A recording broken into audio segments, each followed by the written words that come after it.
Hello and How welcome can I? everyone to our book club. Today we'll be starting our first session on a wonderful book called Zero to One, and it is a book about entrepreneurship, but it's very philosophical and very deep insights into what's rotten about startup culture and venture capital, and what really means by innovation. I really liked it. This book is called Zero to One, and it actually in the first chapter explained what he means by zero to one as compared to one to n, and it's very insightful concept that we will be looking at. And the subtitle of the book is Notes on Startups or How to Build the Future. And the book is by Peter Thiel with Blake Masters. Um, A brief your history comments of on Peter the Thiel. authors, Akil? Yeah, Yeah, sure. Yeah, Peter that's Thiel is one of the very fundamental players in the Silicon Valley, and he, along with Elon Musk and some of his friends, that started PayPal. Then he was a very early investor in Facebook, and invested a few $100,000, which then grew to become several $1 million. Uh, and so he is a very central person in the Silicon Valley in the startup scene. And so in 2012, he gave this course. He actually taught a course at Stanford, and one of his students, Blake Masters, he actually then worked with him to change that course into a book. And this is the book that they came up with. So so. Are that's kind you of the familiar background with history. Blake Masters? To a certain degree, I think he's a Republican candidate now. He was running He's for. for Senate or House. I think it's for Senate. I'm not He's very sure. actively Yes. right now. I think it's Yeah. Senate because it's November election. He's going for the November election, which people are saying this is 2022 for those seeing in future. So November 2022, the Senate election is coming up. Senate right now has a Democrat majority in all houses, both houses, and president is Democrat. So it's a very good alignment right now for Democrats. But the expectation by some is that the Republicans will flip the House and more Republicans will win in this Senate election. And Blake Masters is one of those liked candidates. Republican. You know, he's kind of a guy who you could see a potential future president candidacy in him, maybe 10 years, 20 years down the road, once he has been through the ups and downs of politics. I haven't heard him much, so I cannot really tell. You know, But that's one, yeah, but you know, as you know, Republicans don't have much depth in candidates anyway, so they're always struggling to find find good candidates. So it's you know, in Democrats, it's more competition to go for a candidate. It seems like in Republican, it's relatively easy these days.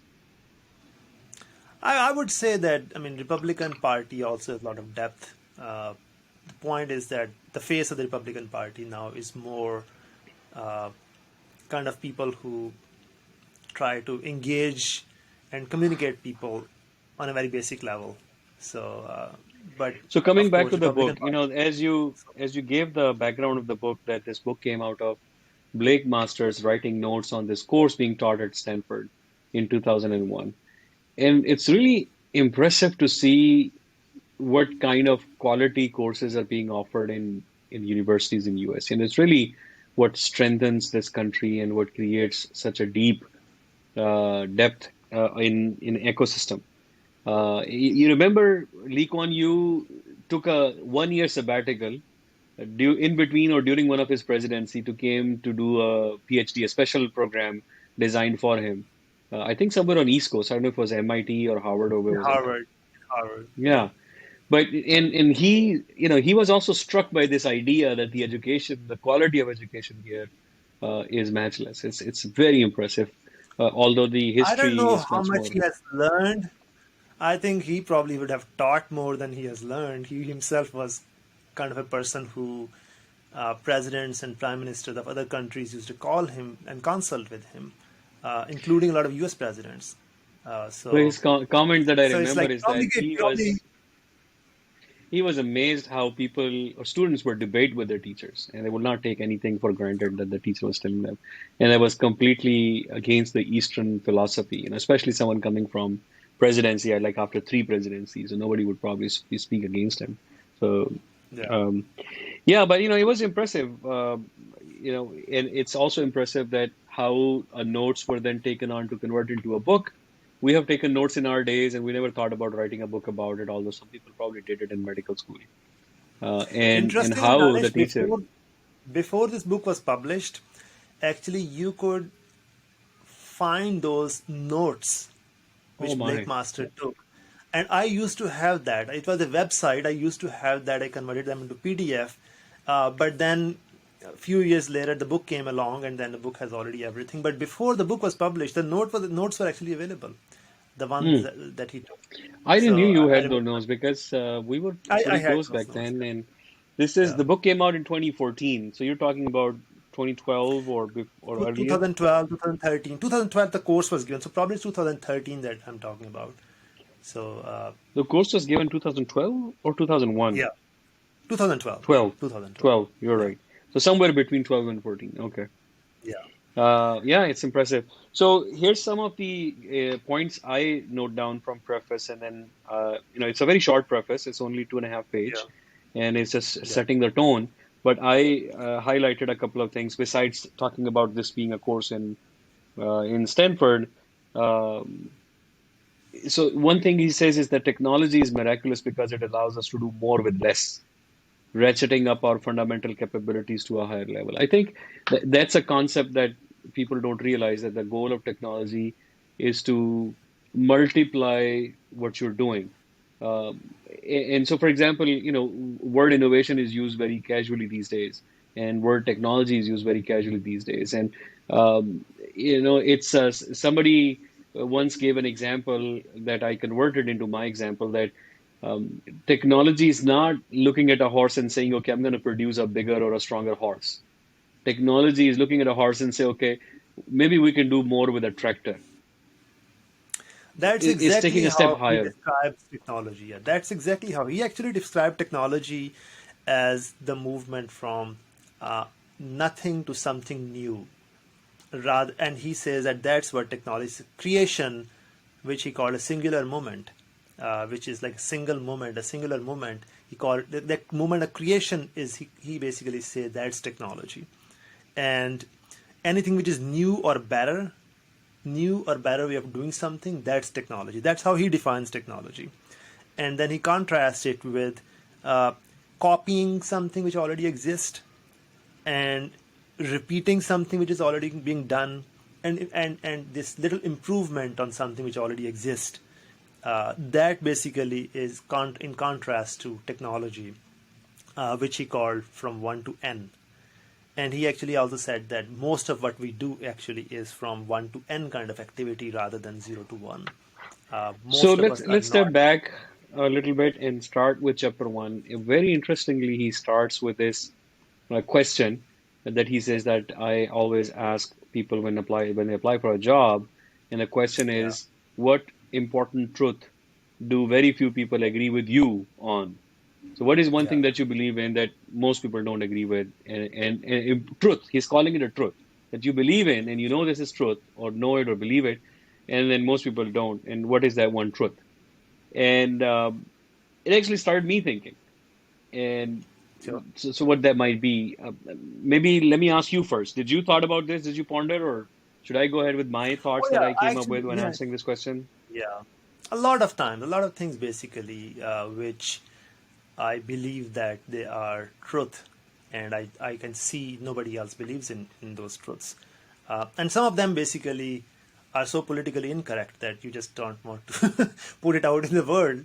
So that's exactly what he says, that it's hard to find courage than intelligence, Yeah, something he like that. said brilliant thinking is rare, but courage is even shorter Courage is supply. even rarer. Yeah. So the courage part actually, because of that, I mean, I can say a lot of things. For example, which most people will disagree with. For example, I can say that the world is not, there is no shortage of resources, it's a distribution problem. Uh, and when people say that, for example, we have too many people in the world, I don't really think we have too many people in the world. This is, for example, this is one idea that I tend to disagree with. But a lot of these things, there are a lot of personally in my own personal life, the way I live, I can say that there are a lot of things that I reject on my own level. I would not go about them preaching, but the way I live my life, I actually factor those things that I have figured out. So, and I mean, Yeah. in our private conversations, we always talk about a lot of things. Well, hopefully we'll have some courage by the end of these videos to talk Sure, about some of those. Maybe they will come up. But yes, that's the problem of saying something that goes against popular belief is that you get a lot of pushback. And these sure. days, even it's a crime to make someone even listen to something that they don't agree with. So they, they Yeah. don't they don't even want to allow you to say something that they don't agree with because it will be irritable to them or it will bother them. I The thing remember is, there was a interview that Jordan Peterson was doing, and and this lady was really being very uh, how you strict on him because he has this belief that goes against popular feminist beliefs. And there was a point where she says, well, he says, well, I have the right to say that because I believe that. She says, no, but it bothers them or upset them. And he says, well, you are not, holding yourself back and making me upset. I'm really frustrated. I'm really upset about all that you're saying. And you have, you're not stopping yourself from saying, then why should I stop? And the lady was just, had no argument to come back. So that really is the situation of the world these days. that is the point basically is that you have the right to speak, right? But there is no guarantee that, let's say, for example, there would be no pushback, right? So you have the right to speak. You have the right to say whatever you want. It's just basically it's a part of the constitution, but Doesn't mean also there there would is not be any consequences. it doesn't mean that people will just take it. The reaction and the point is that are you willing and ready for that reaction? Uh, and a lot of people say, what, just not worth it putting up with that fight and just being the social reformer, especially if it's not your full time job. Some people's full time job is a social reformer. That's their business. So if that's not your business, Well, then so yeah, let's move on. Moving on to kind of stay with the book a little bit more, but I will quickly say, not discuss or debate right now, but I'll quickly say that the first thought that came to my mind on this question, what is one popular belief that I have, was this whole concept of Bitcoin and the fiat system and the fiat manipulation and monetary thing. Again, that's still not a very popular belief or accepted belief that in about Bitcoin and whole things like that. But anyways, the next page, there was something very amazing he said that completely blew my mind because I have never looked at it this way. So he said that the future is not just passage of time. Future is actually a change in how things are done. That's what future is. Which means that he gives an example that if for next 100 years everything stays the same for the 100 years, then the future is after 100 years. So those 100 years are not sure. the future because everything is staying the same. And this is such an amazing way to define future. We have such linear definition of future is that, okay, next second is future, or tomorrow is future, or next month is future, next year is future. And the way he's saying that, no, future is something new happening, something that hasn't happened before, and it's different and unique. And that ties in with the whole technology sense. Yeah, he's measuring the passage of time with the progress that people have made over the course of time. The progress basically the part is focusing on passage of time itself is insignificant. Uh, so uh, so Right. that is I think, true. and then he jumps into And this whole definition of 0 to 1 and 1 to n that we were talking about. And he gives an example of yeah, typewriter. So he says that if you have a typewriter and you says, okay, we have, one typewriter in this university, we need 100 more. That's not a progress. That's not future. That's going from 1 to n. You can just get more of typewriter, but they all still have the same limitation that the first typewriter had. The advancement of typewriter will be, for example, dictation technology, that you can take a voice, you create a device that hears you and types it out for you. That will be the advancement. Not just making 10 more typewriter, a typewriter that is slightly bigger or slightly smaller, slightly faster. I think that's one thing that started to pissed me off about Apple was that they will every year they will come up with something 5% thinner or 10% lighter, and they will yeah, say they have revolutionized the technology. It's like, what the hell are you talking about? It's exactly the same like last year, then the year before, the year. So literally in 10 years, Apple has not created anything new. They just keep making it thinner and lighter or more square or more broader and this and that. It's like, it's just ridiculous.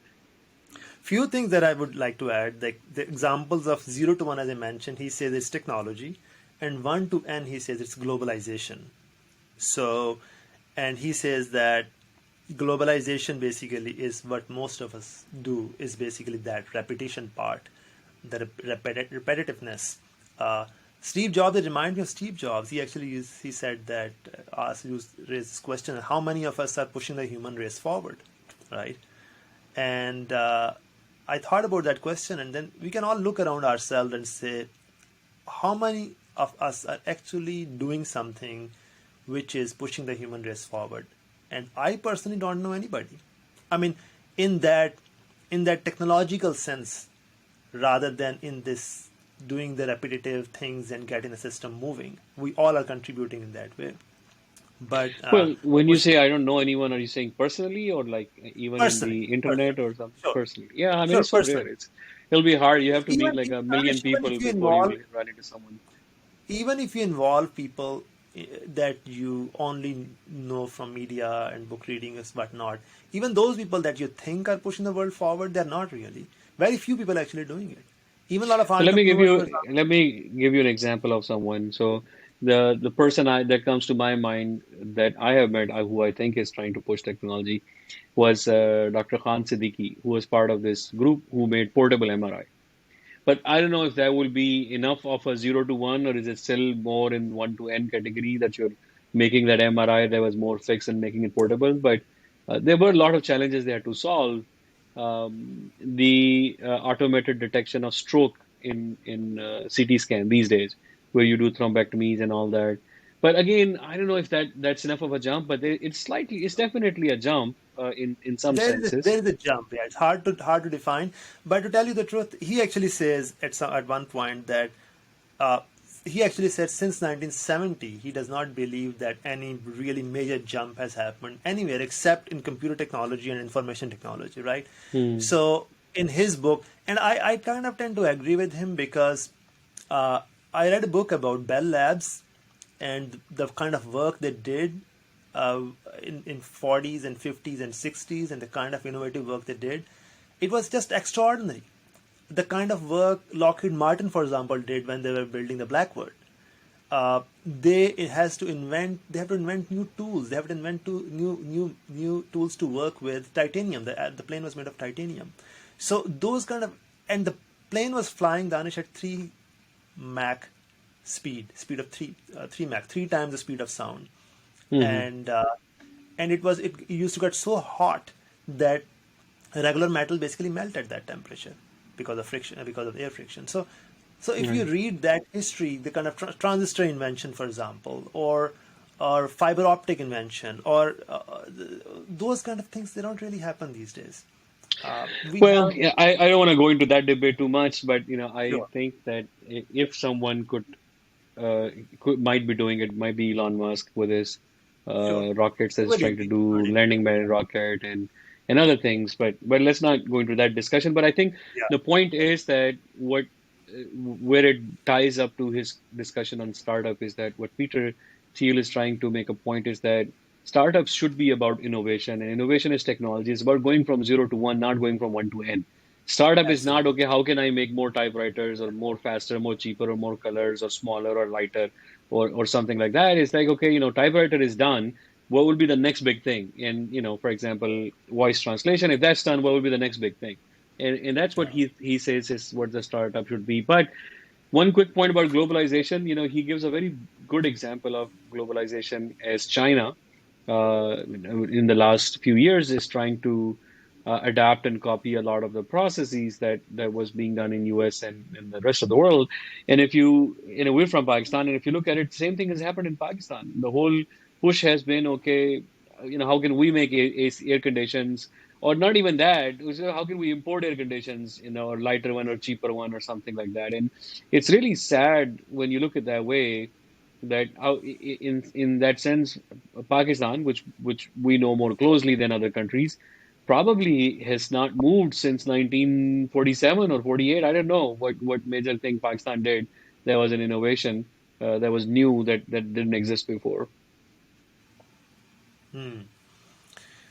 No, I mean that is true. That it's also in a sense it's easy for these developing countries to develop themselves because the template already exists. Hmm. Uh, so, but But you once can't again, it's more. leapfrog to come in front of the moving world, right? Then you will always be waiting for the technology to transfer over. Remember when we were in medical school, they used to say, oh, it takes about 15 to 20 years for the drug to make it to Pakistan or something like that once a new drug is discovered. And the time is shortened up, but we still need to have someone else make the drug so then we can try to import it or something. We still don't make it, we just import it.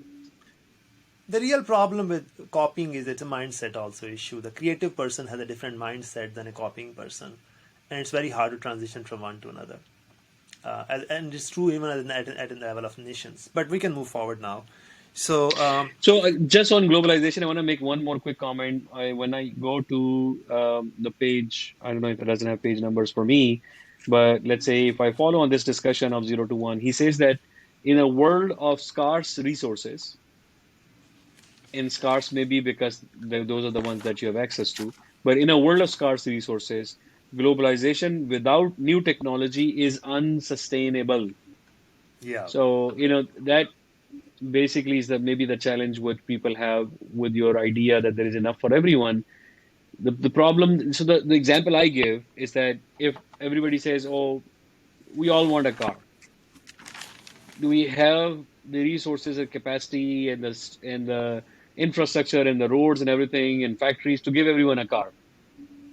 Or if everybody says, oh, I need a house on coast, do we have the infrastructure resource? Do we have enough coast? Unless we do Palm Jumeirah and create new coast, which we can technically. But the problem is that if you're just replicating at the same speed with the same resource utilization, maybe because the point here is that when you create something, usually it's resource inefficient. It's taking a lot of resource to create that. So you need to make the process better so you can make it more efficiently, less resources, but cheaper before you can globalize it. Yeah, that is true.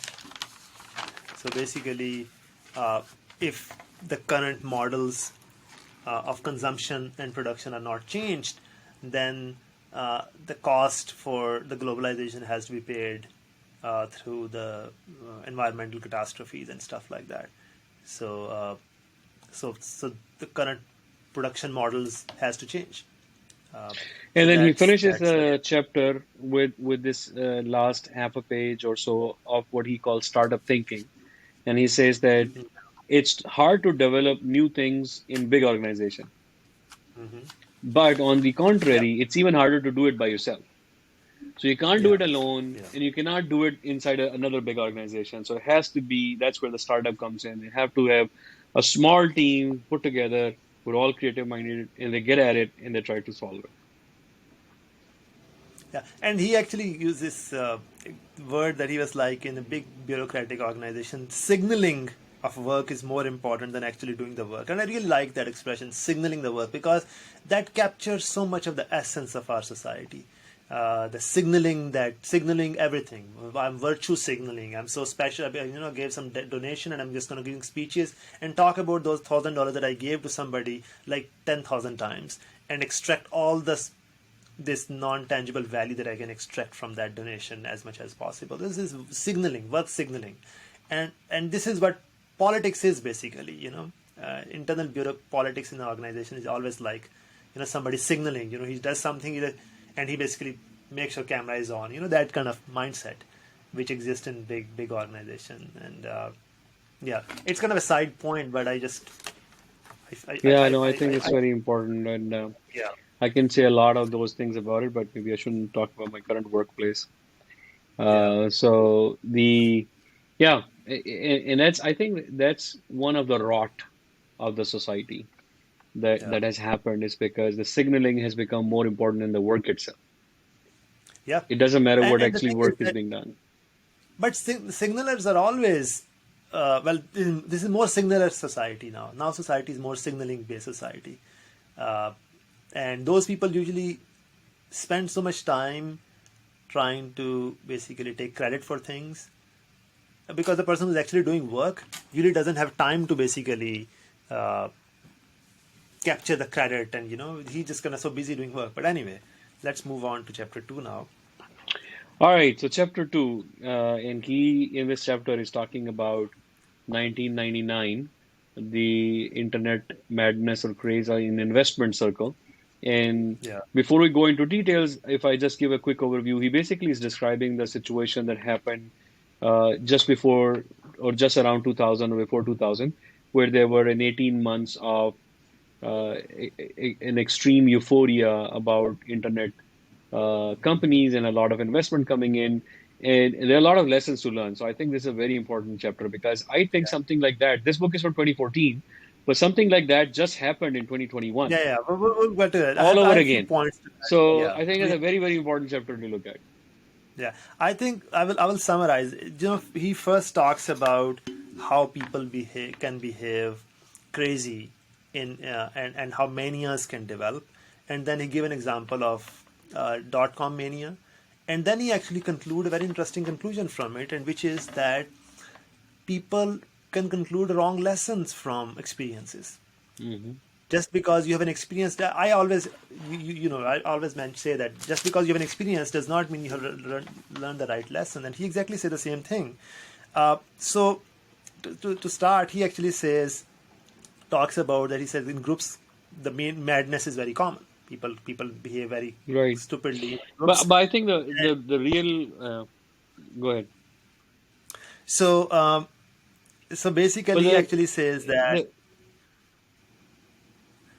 uh, I think to me, the discussion. real foundation of this chapter, which is the main lesson that he keeps echoing inside, is that he says that companies exist to make money, not to lose it. And this is something that has exactly happened in the last 2 years. This is something that happened in 1999, and it seems very obvious on surface, right? Companies, should be making money; they don't lose it. But the problem is that when it comes to venture capital or startup, for publicly listed companies, that seems to be true, or companies that are 20 years old or 50 years, 100 years old. But for startups, that Yeah. seems to have lost its meaning. You're not looking at are they profitable, are they making money, are they just losing it? And the focus is never on okay, how can we make them profitable? The focus is always on other wrong things, and he talks about some of those things as he goes through the chapter and keeps circling back to this idea that the companies should be making money. You're crazy to support something that is not making anything. Sure, sure. So, a few things that I want to say here about there is a book called Extraordinary Popular Delusions and Madness of Crowds, which talks about all these manias and bubbles and things like that. It's an old book. I think Charles McKee was the writer. It's a big sized book actually, if I remember it correctly. So that's one thing that I want to mention. Secondly, there was a book. There is a French writer, Gustave Le Bon. He wrote he did a lot of work on crowd psychology, and I would highly recommend some of his work that he wrote about crowds, how people think in crowd and groups. So that is the second thing.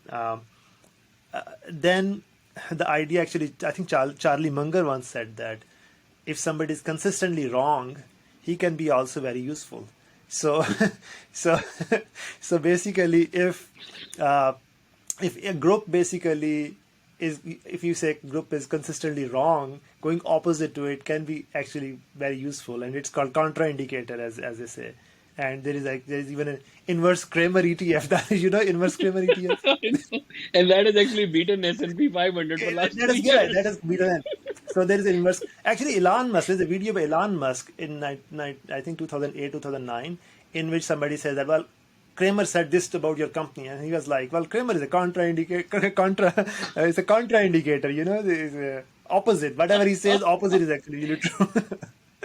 So it's and also I want to mention Charlie Munger. Also, he always quotes Jacobi, a mathematician who basically always say invert.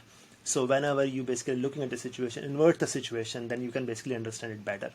So inversion, doing opposite of what's visible. Just looking at from the exactly opposite angle, taking the exactly opposite position. That can help you to clarify, look at things much more clearly. So these are a few points that I want to mention. That reminds me that when I took some drawing lessons, So the very first day, he gave us a picture and he said, okay, copy it. It was just jumble. It was nothing. So of course it made no sense. So we were copying it ditto, line by line by line. And then he says, okay, now flip it after 45 minutes of copying Exactly. that thing. It Exactly. was actually a rider sitting on a horse. And we had such a Exactly. beautiful drawing copied from that horse, not like, stenciling, but, actual visual copy. And he That says is that exactly. the problem is that when you are copying something that makes some sense to you, then you are copying your interpretation of what you're seeing, not what you're seeing. Exactly. And that Exactly. filter, That, that distortion filter destroys it. yeah, there is a book called "Drawing on the Right Side," from the right side of your brain. Betty Edwards is the writer, and she actually gives exactly the same exercise. Take a picture, make it upside down, and then draw it, and suddenly you realize you can draw much better. So Right. that's. I did not know you have taken drawing lessons. You I took drawing lessons? during my residency, University of Nebraska had this program where the faculty was offered different kind of classes. So they had this drawing classes program, and it was like 5:30 p.m. or something, 5:30 to 6:30. So after finishing your rounds and everything, and day, and after you're done from your call at 5, so you would go and spend an hour, and there was like I think 8 lessons, and the guy was from Museum of Arts, from Omaha Museum of Art or something, proper teacher. So it was a really good program. So it was, I think, 8 or 12 lessons that I took. And, I got a lot of something useful, like perspective. We have completely wrong view of perspective when we draw it. What we see is not what we draw. But, that was the thing that I was reminded of. Inverted. When you said inverted, if you invert the picture, you can actually copy it much better. You can understand it much better. You take Yeah, out your distortion filters. sure. So, this chapter starts and talks in the first few pages about setting of the mania before reaching to 98, end of 98 or start of 99.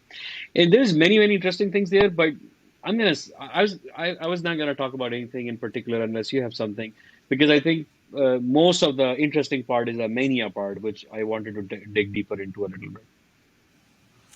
There's one interesting thing that I want to mention. He actually said that our recollection of history can be flawed because when people look at the mania, they somehow think that the mania was the only thing, but a lot of bad things were also happening at the same time, especially early in 90s. And he said that East Asian financial crisis of 1997, ruble crisis 1998, long-term capital management, the hedge fund which went bankrupt and basically threatened the whole economic system.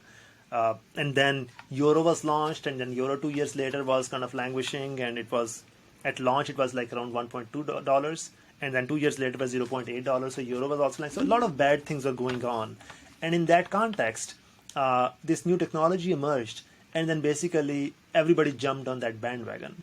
So that was kind of a background setting. Right. So then coming to the mania, I think the what one thing again I'm repeating myself, but I think these points are worth repeating. He again mentioned that the most so-called successful companies in the mania, one of the early signs of mania was that one of the most successful startups were actually losing more money as they were growing. And I have seen the same issue last year as I looked at the venture capital.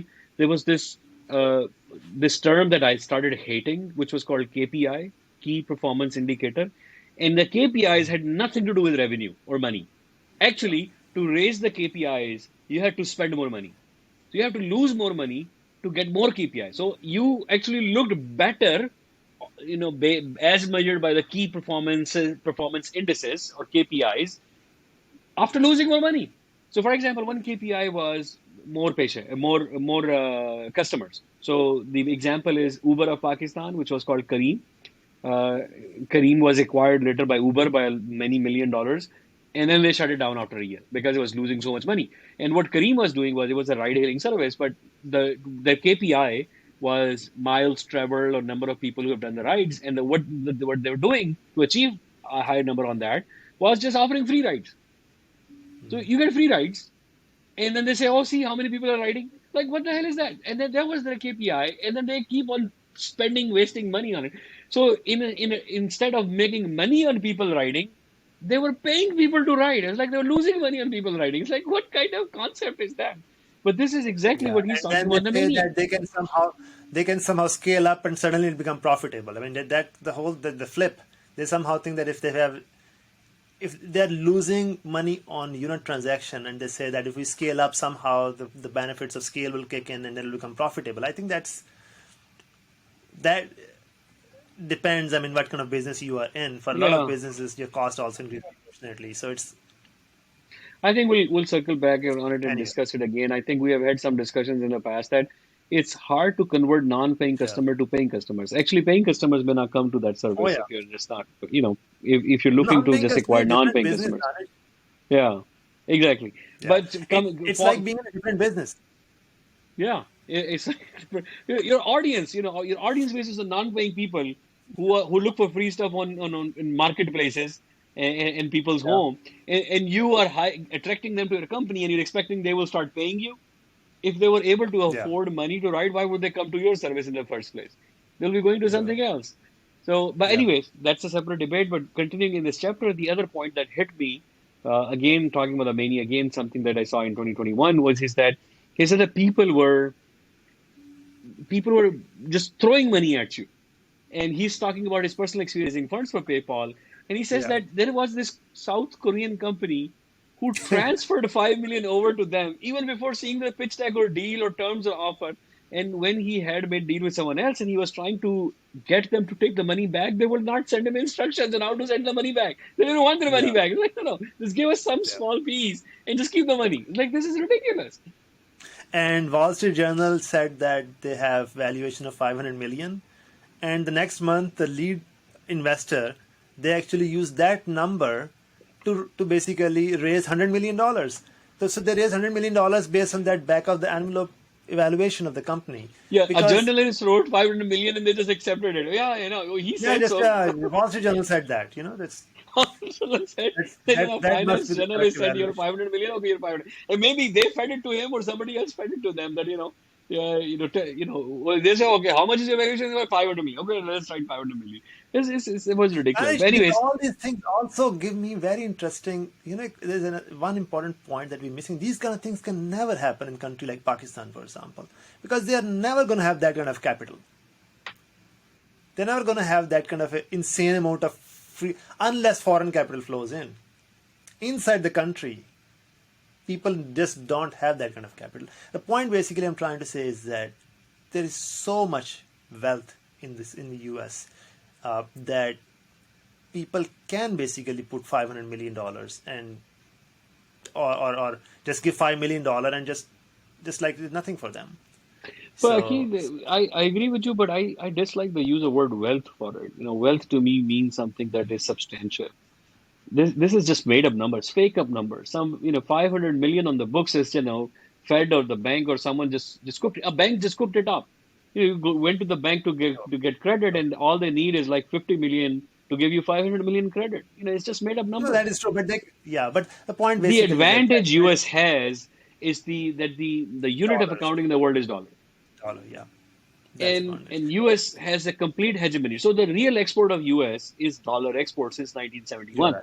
Or Yeah. actually even before that, maybe since 1934, since Bretton Woods agreement, we were exporting dollars, but we would at least have to, give gold against it afterwards. And then in 1971, we stopped giving gold to the foreign, we stopped giving to the people by 1950. But by 1971, we said, okay, no country who holds our dollar that we promise to those sovereigns that we will give you gold against this dollar. No, no, no, we're not going to give you dollars for those sovereign Hmm. footnotes anymore. Dollar itself is the value. And everybody agreed. Everybody just went along and said, "Oh yeah, let's play it." But anyways, coming back to this mania, I think that one of the important things before we come to the wrong lessons learned, the last point I'm going to make is that he says that one downside of this dot-com bust was that people suddenly decided that instead of innovation solving the world problem, globalization is going to solve the world problem. That instead I of would, I would, I going would try to, I would mention Danish the burst itself briefly.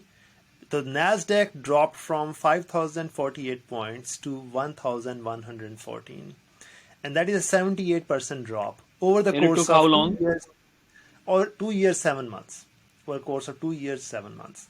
So Was it that basically, long? I thought it was shorter than so that. bottom is actually maybe it has lost most value earlier, but the bottom was on 2 years 7 months Right. trade, and So from October March to 2000. April in one month, it went from 5,000 to 3,300.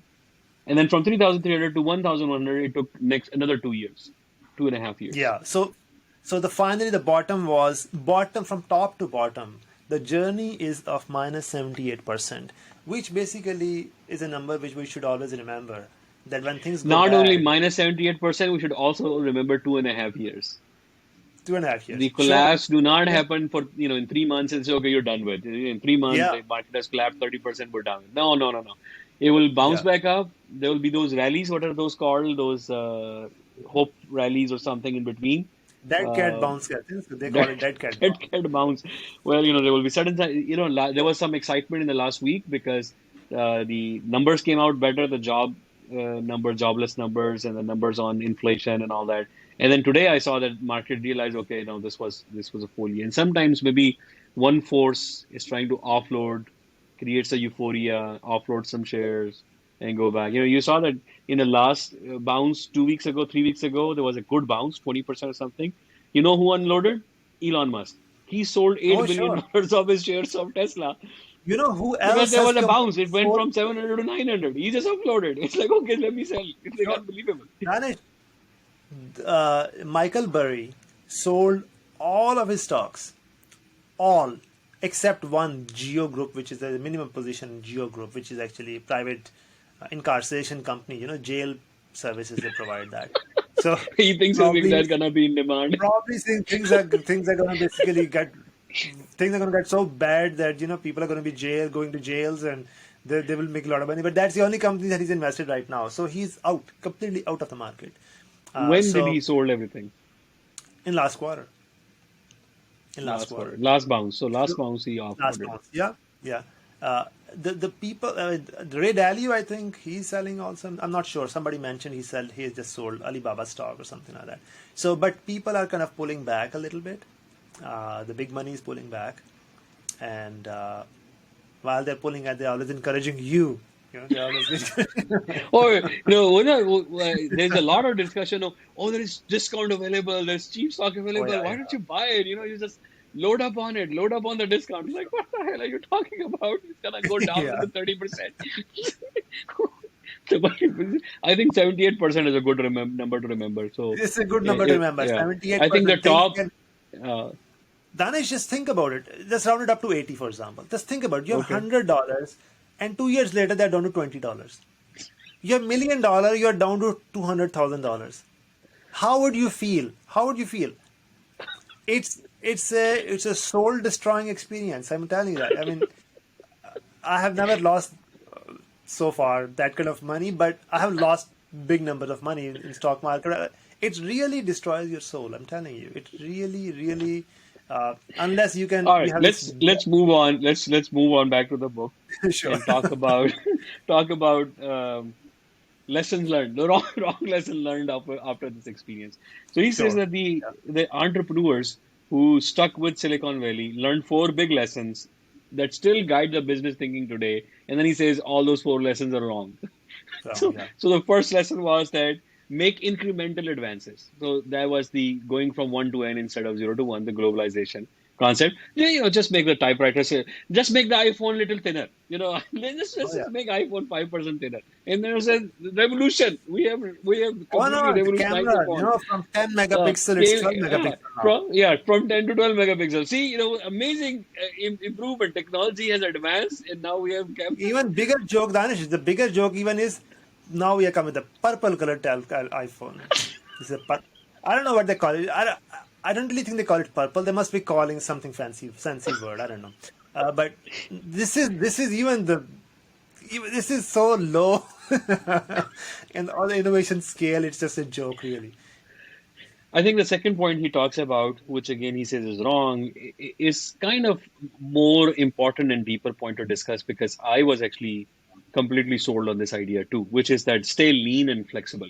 So he says that the industry decided after this crash was that all companies should be lean, which basically means that they should be No willing plan. to change. You do They try have no one thing, plan. didn't work, try next thing, didn't work, try next thing. But we know to get to a bulb, you have to have 1,000 failures. You have to try, fail, try, keep trying, rather than saying, "Oh, it's not gonna work. Let me look for a reflector, a sun reflector. Forget the bulb."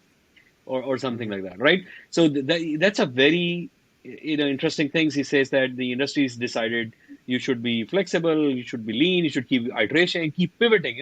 The key word that I heard last year from everyone: pivoting. I did this online course. I paid $3,000 to MIT to do this course, and the course was telling you, what was the lesson in the course? All the companies pivot. They start with something, it doesn't work, then they figure out how to get. Doesn't work mean that they don't get investors buy-in. Doesn't work never means that they don't sold the product, because it never gets to that point. So doesn't work means that they cannot raise capital. So what they do is that they pivot. Pivot means that eventually they figure out a way, a story that will sell to the investors, and they will get a high valuation, and they will get a lot of money, cash injection, and they have made it. It's ridiculous. The kind of thinking is out there in startup. Yeah. The third lesson was that improve That you're on the absolutely right. competition. This idea is very seductive. Actually, books are written about it, about pivoting.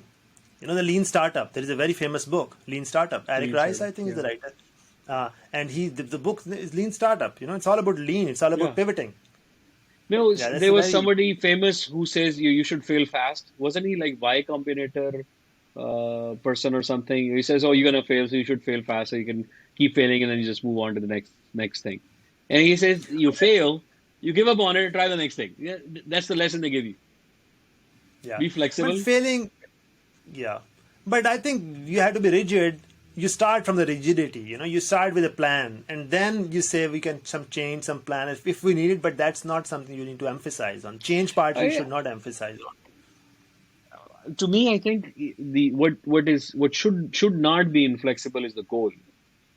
If you Yeah. keep changing your goal post, then there is no plan. If you say, "Oh, I'm going Yeah. to do this," I say, "Well, let's try me this. Let me try this. Let me try this." You may start with, I'm going to create a, new phone that is embedded in your brain or something like that, and then you end up, "Oh, I'm going to make iPhone 5% lighter." And, you just move your goalpost to something which is, right next door. It's like, okay, I'm going to move 1 inch forward, and Yeah. this is unrelated, but this is exactly what happens in academia. But maybe another discussion someday is that you know, let me just say when I was faculty, I'm still faculty in one of the universities, but in my previous university, they had so-called stretch goals, meaning that you're really pushing and you may not be able to get it. That was supposed to be a stretch goal. But what my bosses will actually tell me is like, no, no, no, no. I say, okay, I will have a huge stretch goal, like 10% chance of success or 20% chance. No, no, no, no, no. They wanted a stretch goal that had like almost a 99% certainty of being happening, not 100%. So this is the stretch goal. It's like, no, how can this be stretch goal? This is very likely going to happen anyway. Anyways, coming back to it. So the third point he says that the industry learned was improve on the competition. And that's another problem that I believed in a point. And the point is that find an existing market and go in and try to do a little better than what the product is already there. So improve Yeah. on your competition. And instead of creating a new market, creating an audience that doesn't exist, creating an innovation that there's no kind of comparison to it. Because as and that's exactly what happened in venture capital. They say, well, who's your target audience? What's your TAM? What's your SAM? What is this? What is that? What's your market size? Who's your competitor? How much their revenue? What are you modeling against? And it says that was the thinking, that improve on your competition. And the fourth one is focus on the product, Danish, not point sales. problem with improving on your competition is very big problem. Improving on your competition basically means putting fuel on the competition fire. That's what it is basically. You improve on their competition, improve on your competition, they improve on your competition. What is it going on then? The competition is going on basically, right? Right. Improving in competition basically means increasing the competition. Do you And this remember the point time when actually, there was this competition going on between iPhone and Samsung Galaxy? Do you remember those days? yeah, Right. So Samsung will come out with two more megapixel phone, or a phone, that has, more flashlight, or you bump it with a phone and it transfer. Then iPhone comes up with, oh, you don't have to bump it. You just show it to each other and it transfer, or the megapixel is this, or ours is this. Our battery life is 1 hour longer. It's like this ridiculous 4 or 5 years where they were just iterating every year. We're just trying to beat the competition. But that is competition. So this point actually also Edwin Land, the founding father of Polaroid, he was Polaroid. actually the person Polaroid filter. He invented that. He invented a Polaroid camera. So Polaroid company. He was the person who was the Polaroid company basically. He also used to say the same thing, that do something which is impossible to do and highly unlikely to succeed, because in that realm the competition is very little, Hmm.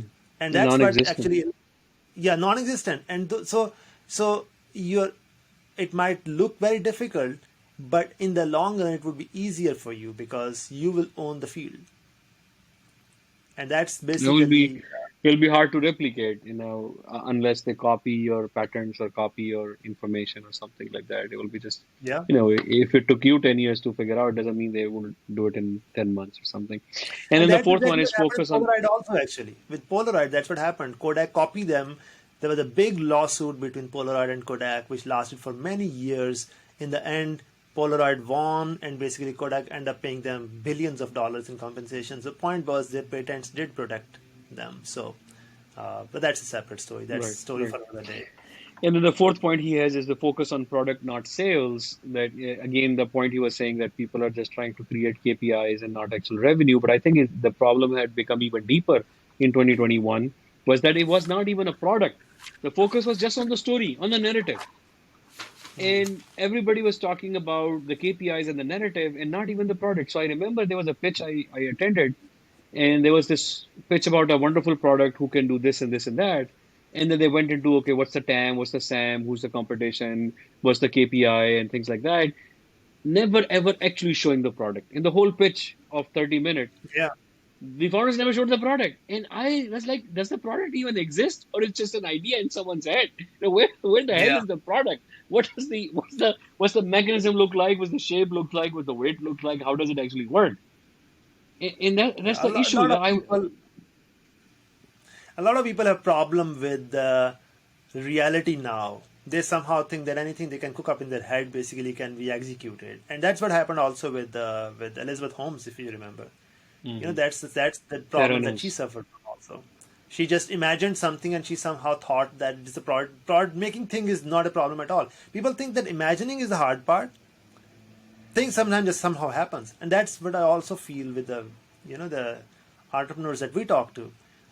Sometimes you like this, the person is not focusing on the thing which is most important. He's not focusing at all on that, which is basically uh, the product itself and making money with it.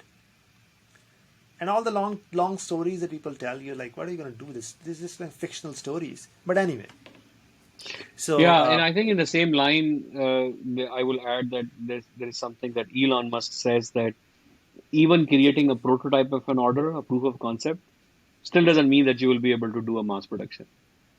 Being sure, able to scale it that's up and separate mass technology. produce it, yeah. If you have created something, one device you've created, and you said, "Oh, I've created this device. Now I'll produce 100,000 of them." No, not that easy. You will. Well, that is, this Anyway, is a real problem actually. This is a real problem that the mass production scale, the mass production technology, the mass production, that's a very separate thing. Transistor, the first transistor which was invented was so complicated. You had to basically, they have to redesign the whole thing basically. But the first transistor could not be mass produced. That was non-mass producible invention basically. But anyway, right? so the correct Yeah. lessons, the Yes. correct Go ahead. lessons. Go ahead. So correct lesson he says that be bold, right? So don't be tentative, don't be a person who make incremental progress. Be bold. That's think big. So getting back to the cliche, think big. So then he says that you have to have a plan. Bad plan is better than no plan. So, because I think plan also force you to organize your thoughts. Without plan, you're just kind of riding on your emotions and the reason and logic and putting things to the proper structure of logic. It does not happen. You just kind of keep on flying on your emotions. So having a bad plan is even better than having a no plan. Then he said that competition, it destroys the profit. And that's a very important principle. He talks more about it in the next chapter. But the competition is basically it's opposite of capitalism. Capitalism is about profitability and basically preserving the capital and building the capital. Competition destroys everything from the standpoint of profitability. So competition, don't go after the competition, go after the uh, don't basically do this progress improvement on the existing product, because that is basically competition. And then he basically said that sales matters, which is kind of obvious thing, because at the end of the day, the company lives and dies by whether they can sell products or not. So sales matter. Right, exactly. And then I think, to me, the last line of this chapter where he ends is very interesting. He says that it's not it's not that I'm not saying you just think opposite of what everybody else is thinking. I'm asking you to think of something different than what is being saying. So I think you often say this, that if they say, oh, there's an option A and option B, which one you want to go with, you always should ask, okay, what's the option C? That doesn't exist. And that's kind of what he's trying to say, that people say this and an opposite is this. It's not that just think of opposite. Think of what nobody has even thought of yet, and completely opposite or separate Yeah, and tangent or insane. contrarian is not a formulaic opposition of whatever everybody else is doing. It's not a formula that that reactionary contrarianism. You see also that especially in young people, you see that reactionary contrarianism also. Yeah. That the society asks us to do this, we're going to do exactly opposite of that. So, You but know, but in that in doesn't make it smart. in products, it reminds me of when iPhone was stuck on having a small size phone. Then suddenly, huge phones started coming out. Do you remember those phones? They were like tablets. There was like 7-inch phone, 9-inch phone, and people like holding it to their air like this, and you could not even hold it, with two hands or use it with two hands. It was like a tension building up that iPhone was like, we will never go above 3.5-inch screen, or in the 4-inch screen was a big deal for them, and even that was like breaking some norms. And then there were these 7-inch plus phones, 7.1, 7.8, and 9-inch, and everybody was just buying those. It wasn't the idea is not that contrarian is not that you just make phone that is double the size or something. I'm going to go Yeah, with a really big phone. You have to completely change how you think about the phone or what you do with the phone. And I think a that change has still formulaic not approach happened to is me. not. Yeah, anything You know, which I people try to automate the thinking, but the point is that thinking cannot be automated. You cannot make a formula about it. So right. contrarian position is a position of thoughtfulness rather than a position of automation. Like you just automate your thought thinking process. So Exactly. All right, I think that's plenty for today. We covered the first two chapters. Why don't we stop here? And then in the next session, we'll start with the chapter three and start talking about another huge myth about competition. That competition is important. I think that's a very powerful chapter, but it will also really shake some of the concepts if people are not familiar with Peter Thiel's work. and one of the most beautiful ideas that I quote a lot also with you, Danish, that creation of value versus capture of value. Right. That's such a beautiful idea. So, all right. Okay, So, let's stop here. Let me stop the recording.